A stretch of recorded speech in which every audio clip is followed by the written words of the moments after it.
This story appears in the March 31, 2021 issue of Forbes magazine. Subscribed by Labor Day, it had become clear that Frank Slootman's third initial public offering would not be like the other two. After a slight summer lull, COVID-19 was resurgent, which meant that rather than a global tour of get-to-know-you lunches and PowerPoints in hotel meeting rooms, his roadshow for data warehousing company Snowflake was going virtual. Slootman, 62, took over a nondescript conference room on the second floor of Snowflake's Dublin, California, office, embarking on a series of meetings that now rank with Mark Zuckerberg's Harvard dorm coding sessions in terms of value per hour. For 7 days in mid-September, packing in everything from a series of one-on-one meetings to large presentations, the naturally gruff Slootman met over Zoom with more than 1,000 people, including fund managers and investment bankers, who were on hand to win a piece of his IPO. Rather than the usual grilling, Slootman was toasted instead.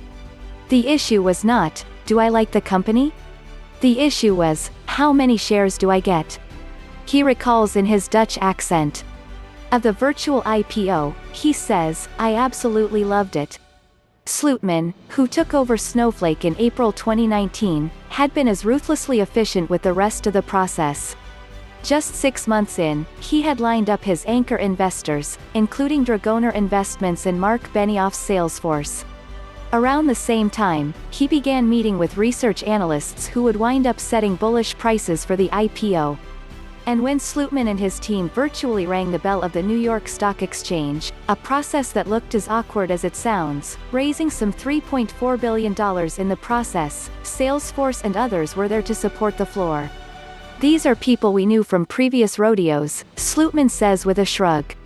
Snowflake, valued at $4 billion when Slootman took over, more than doubled that first day and is up significantly since. It currently boasts a market capitalization of $81 billion on trailing sales of roughly $580 million. His personal net worth, an estimated $2.2 billion, is an extraordinary figure for someone who has never been part of a company in its earliest days. Slootman likes to say that he doesn't have a formula, even after having pulled off similar magic at both Data Domain and ServiceNow. Talk to him at length, though, and watch the patterns, and you can see that's not true.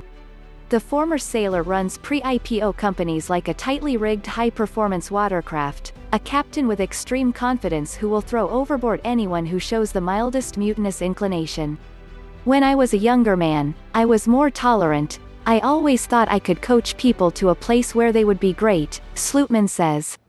"And 99 times out of 100, you're wrong on that, which is the reason I now pull triggers much faster. I still don't think I've ever taken anybody out of a job too soon.